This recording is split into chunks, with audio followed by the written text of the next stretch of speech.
Viens, entre et installe-toi. Bienvenue au Café du Market. Je suis Axel Kaetka, freelance en inbound marketing B2B et on est ici entre nous. Alors prends le temps d'une petite pause et débriefe avec nous les méthodes de base comme les dernières tendances marketing en compagnie des meilleurs experts du sujet. Inbound marketing, demand gen, création de contenu, branding, SEO. Tout va y passer pour que tu puisses reproduire chez toi ce qui marche le mieux pour les autres. Si le podcast te plaît, n'hésite pas à le partager à tes collègues en me taguant sur LinkedIn ou en laissant 5 étoiles sur Apple Podcast.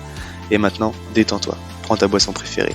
Et surtout, si tu entends une discussion intéressante, serre-toi, c'est offert par la maison. Bonjour à toutes et à tous et bienvenue pour ce tout premier épisode du podcast Le Café du Market. Pour démarrer cette première saison, on va aborder un sujet qui m'est cher, la mise en place d'une stratégie d'inbound marketing. Et pour cela, j'ai l'honneur et le plaisir d'être accompagné de Juliette Hervé, qui est All-Bound Marketing Manager chez Spendesk, une startup qu'on ne présente plus, et l'une des premières licornes françaises de 2022. Bonjour Juliette. Salut Axel et bonjour à tous. Déjà, merci d'avoir accepté mon invitation et d'être avec nous aujourd'hui. Je t'ai Avec plaisir. présenté en 2 mots, mais tu le feras mieux que moi. Donc, est-ce que tu peux du coup te présenter rapidement et peut-être ce que c'est le All-Bound, parce que c'est peut-être pas un titre qu'on voit beaucoup. Yes, carrément. Concrètement, je suis un peu une passionnée du marketing. J'aime bien me déterminer comme une ninja du marketing qui va vraiment tester plein de choses et tout ça pour booster un maximum les résultats et générer un maximum de revenus. En effet, mon job aujourd'hui, c'est All-Bound Marketing Manager et ça signifie que je suis en charge de vraiment toute la stratégie d'acquisition. Ok, donc ça reste 2 équipes séparées, inbound et outbound, que toi, du coup, tu vas chapeauter. En fait, on les rapproche. Hein. Une grosse partie de mon boulot aussi, c'est justement de faire le lien, de faire ce pont entre l'équipe marketing et l'équipe commerciale. Aujourd'hui, l'équipe commerciale inbound et outbound sont ensemble, mais c'est vraiment, en fait, le marketing influence tous les deals qu'on close en fait chez Spendesk. Donc c'est pour ça qu'aujourd'hui, séparer inbound et outbound n'a plus vraiment de sens côté marketing. Ok, top. Alors juste du coup, pour qu'on entame le sujet, pour toi, concrètement, l'inbound marketing, qu'est-ce que c'est en fait? Ouais, l'inbound, c'est, pour résumer, une stratégie hyper puissante quand elle est bien mise en place. Et c'est vraiment en fait très subtil pour attirer des clients qualifiés. C'est vraiment à l'opposé de ce qu'on appelle l'outbound. L'outbound, si on prend une image, c'est un peu le VRP qui va taper à la porte, vous n'êtes pas forcément prêt à en entendre parler, vous connaissez pas du tout et on arrive et coucou, nous c'est Spendesk, voici notre super produit, etc. Donc ça c'est l'approche outbound, c'est ce qu'on appelle le cold calling, le cold emailing. Et l'inbound à l'inverse, ça va être apporter le bon message au bon moment à la bonne personne. Nous Spendesk c'est un outil pour les équipes finances. Donc, par exemple, on va rédiger un article sur comment vous pouvez optimiser votre gestion des notes de frais, par exemple. Et donc, quand ils vont taper cette requête-là sur Google, on va apparaître dans les premiers résultats. Ils vont lire cet article et en fait, subtilement, à la fin, au cours de l'article, on va leur dire, au fait, nous, c'est Spendesk. Si vous souhaitez en savoir plus, bah, vous pouvez. Mais en tout cas, on est là surtout pour se présenter comme expert et leur apporter la bonne réponse au bon moment. D'accord, ouais, donc tu vas le définir en fait effectivement comme apporter de l'information pour attirer les gens à toi et que le jour où ils ont un projet, ils pensent à toi et donc par opposition effectivement à la prospection commerciale, on va aller chercher les gens quoi. Exactement. C'est vraiment beaucoup plus subtil dans l'approche. C'est pour ça que ça met aussi plus de temps que parfois dans certaines situations de cold calling. Mais l'inbound, en tout cas, ouais, c'est vraiment cette manière plus subtile et de se positionner en tant que marque experte sur un sujet. Tu fais toi partie des débuts de l'aventure de Spendesk.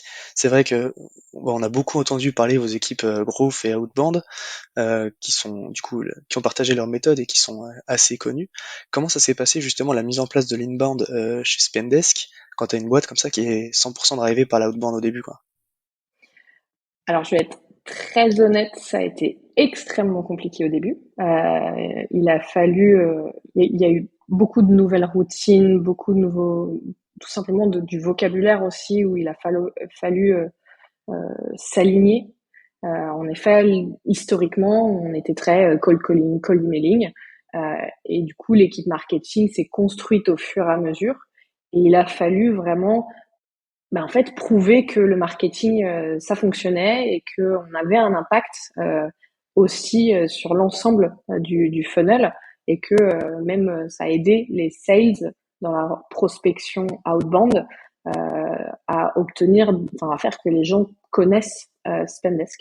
Et c'est ça qui est très compliqué au début, c'est de le marketing, ça prend du temps. En fait, on peut pas se dire, on va dépenser tant d'euros en marketing et on aura tant de résultats derrière.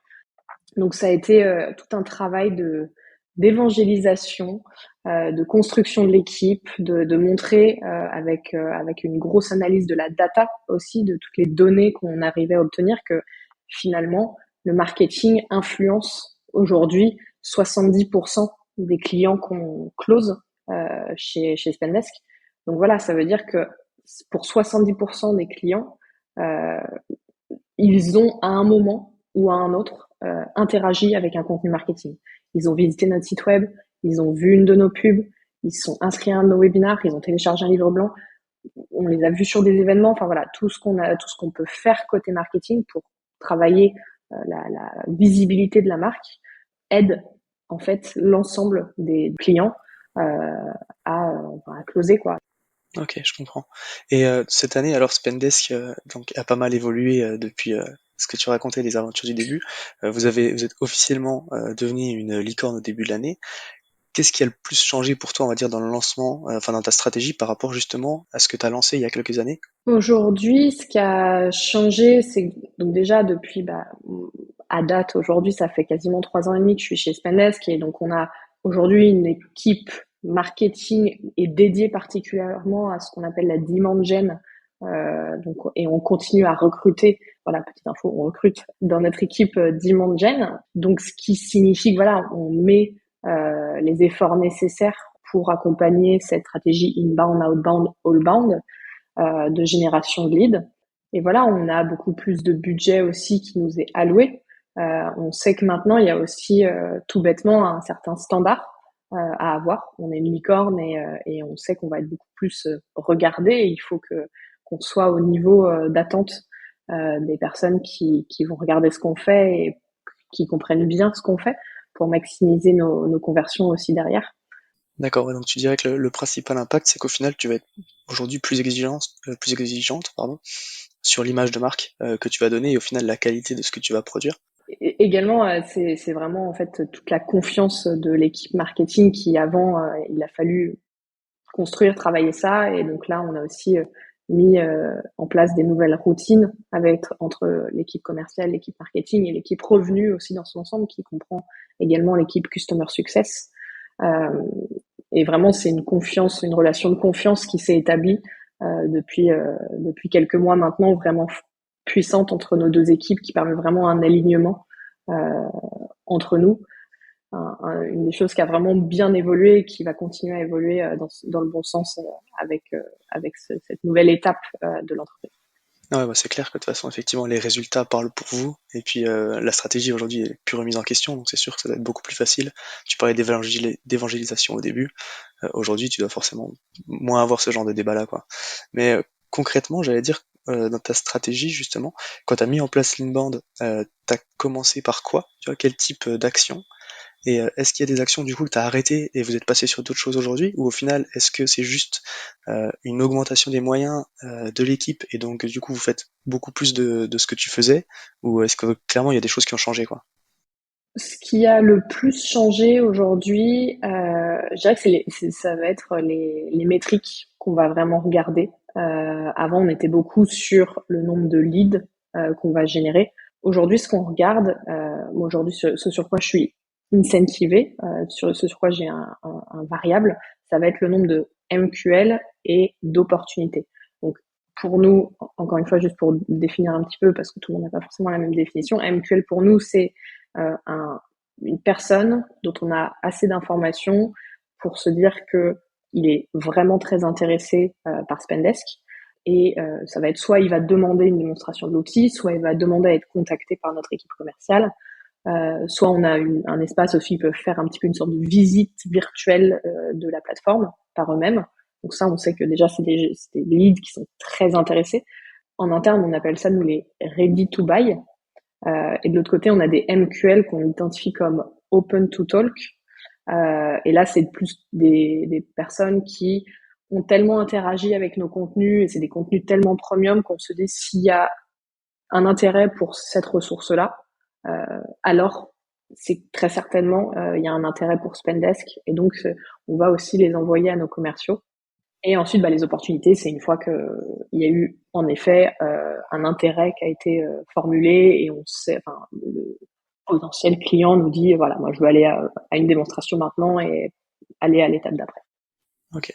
Donc si j'essaie de schématiser globalement du coup comment vous fonctionnez, donc vous produisez des articles de blog, vous produisez des livres blancs, vous produisez des webinars, c'est-à-dire que vous avez un espace de démo virtuel, c'est ça, qui doivent du coup amener à des conversions. Donc le but c'est de générer des leads qui vont du coup être scorés en fonction des contenus qu'ils ont regardés et passer aux commerciaux pour le traitement. C'est une fois qu'ils auront atteint le stade de MQL.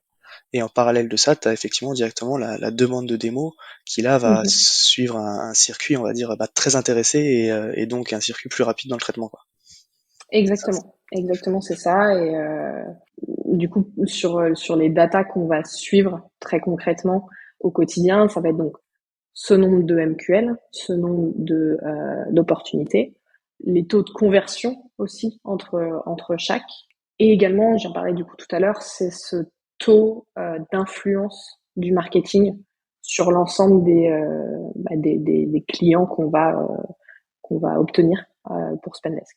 Et donc là, dans les stratégies de contenu et dans ce dont on a parlé, du coup, pour attirer les leads, c'est vrai que tout le monde reconnaît l'importance d'avoir une communauté. Enfin, on parle beaucoup de ça, de créer une communauté engagée et tout. Mhm. Peu y arrivent vraiment dans les faits, quoi. Vous avez fait un truc assez extraordinaire avec Spendesk, c'est CFO Connect. Est-ce que tu peux du coup me parler justement de comment est né ce projet et comment vous y êtes pris pour développer ce réseau-là et éventuellement même avec la Covid, comment ça a survécu, quoi. Yes, carrément. En gros, ce qu'on a vu au début quand on a créé Spendesk, c'est on s'est rendu compte que notre persona, l'équipe finance et tout particulièrement nous, c'est le DAF qui est souvent le décisionnaire de choisir Spendesk. On s'est rendu compte que les DAF avaient pas d'endroits pour échanger avec leurs pairs. Et donc c'est vraiment de ça qu'est venue l'idée. Donc c'est à la fois la volonté d'accompagner notre persona, et de se positionner en fait en tant qu'expert de la enfin de cette communauté, de cette audience-là. À noter qu'on a vraiment développé CFO Connect en marque blanche, mis à part que tu as une petite phrase tout en dessous qui est écrit une communauté par Spendesk. Sinon, on a un branding dédié. En interne, on a des personnes dédiées qui s'occupent de CFO Connect. Pareil, on interdit aujourd'hui à nos commerciaux d'aller chasser dans la communauté, parce qu'il n'y a rien de pire en tant que membre de communauté que de te faire chasser.